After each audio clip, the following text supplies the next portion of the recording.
Here's the start of part 2. This is going to come across as a little disjointed. Sorry about that. Again, I'm still learning the audio stuff. Bear with me. So, we're talking about the elves. The elves lived in a land called Alfheim.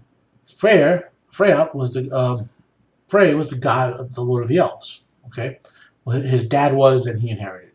The elves looked like the Scandinavian peoples, except they had elven features. They had the pointy ears, and they were taller, and they lived longer. Okay, there were two types of elves: the light elves and the dark elves. The light elves Alfar and Dok Alfar. The only difference was the dark ones, the dark elves, tended to live underground, but they looked just like the light elves. There was no difference. They looked like Scandinavian people. Okay. Now, what about the dwarves? Now the dwarves in Tolkien were like the dark elves. They lived underground, but they looked like the Scandinavian people. It's not because they lived underground that they had the skin color. They just looked like the Scandinavian. Why they looked like Scandinavian people? Because that's all the people knew back then in the mythology. The ancient peoples of 10,000 years ago who lived in Europe and formed Germanic mythology over the thousands of years had never met people from Africa or Asia or Australia or Maori people and whatever from South America. People didn't know that. So when their deities and legendary people, they looked just like them for the most part, unless they had some sort of extreme feature like hair made of fire or something like that. Okay, this is not a racial thing. This is just a cultural, historical term. Okay, now not to go into this, but there's some historical sources that suggest that the Dok Alfar and the dwarves are actually the same beings. Okay, because there's nothing in Norse mythology that really said the dwarves were short. Okay, now Professor Tolkien took this and obviously his own interpretations. And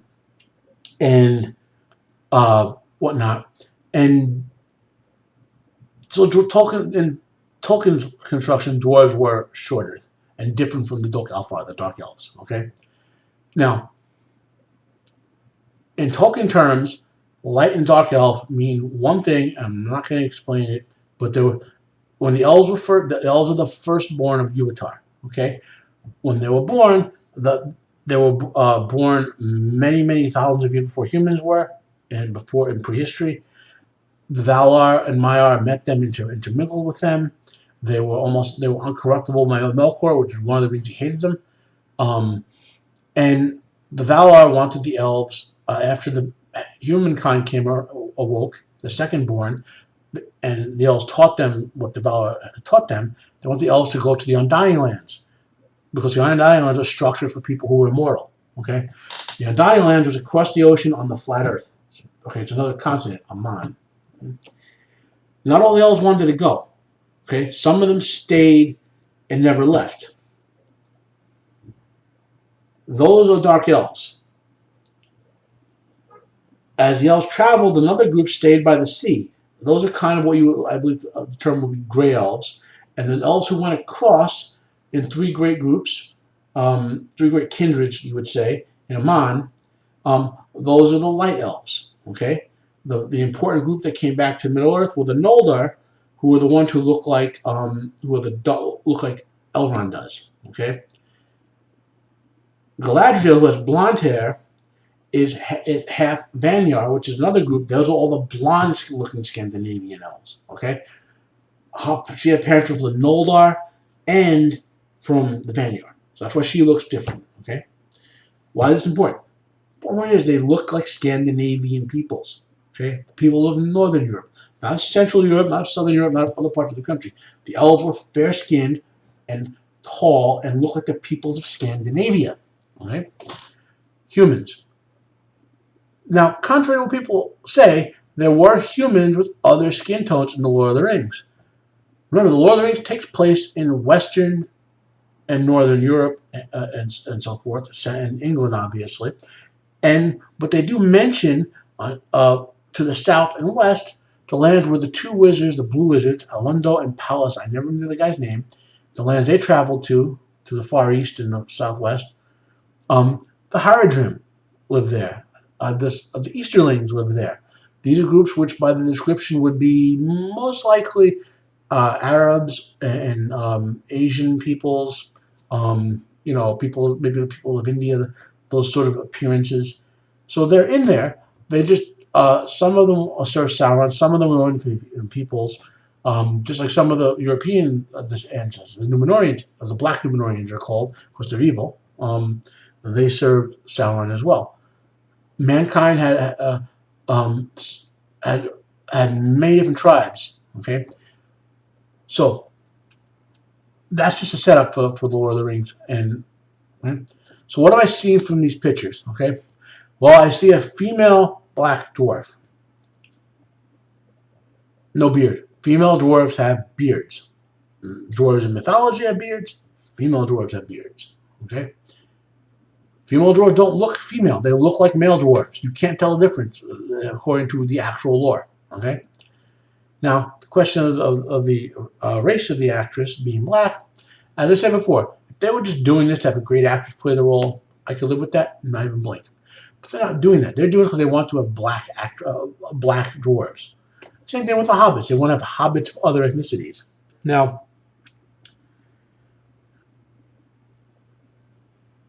this Amazon, and we've seen also they have young Galadriel. Galadriel wasn't young at that time.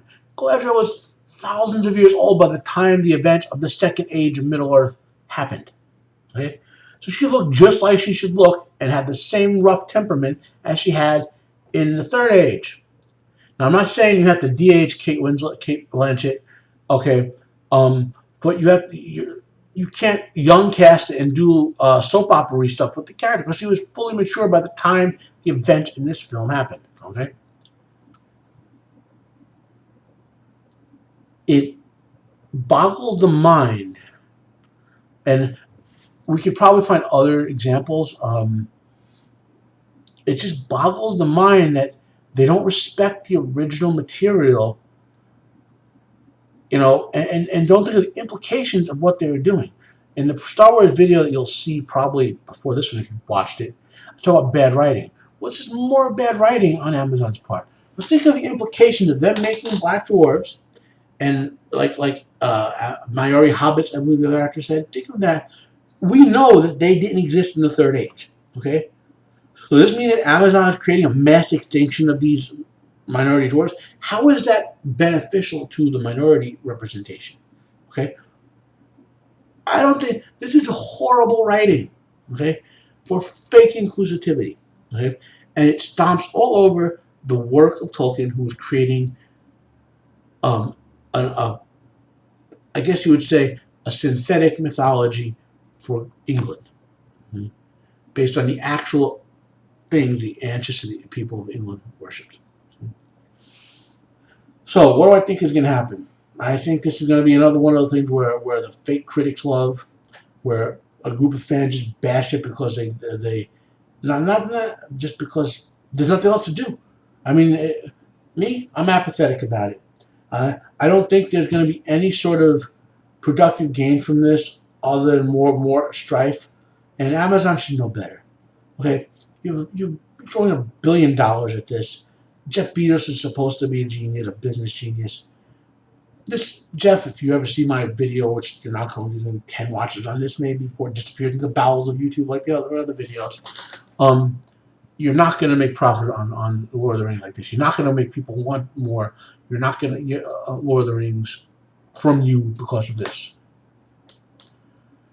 And this is a very fascinating point to the story they're trying to tell, which is the forging of the Rings of Power and the fall of Numenor, which occur very far apart in time in the actual story. But they could time skip between seasons or whatever. This is a very interesting story to actually tell, to show visually. I would love to see it done well, I doubt I'm going to see it in my lifetime, because this is basically a screw-up, because they're changing too much, and, they're just changing too much to make me believe that they're going to make a couple of these changes and the rest is going to be telling the actual story that Tolkien created, in the world he created, I'll have more to comment after I see the trailer today, after the Super Bowl. Have a good Super Bowl day, guys, people.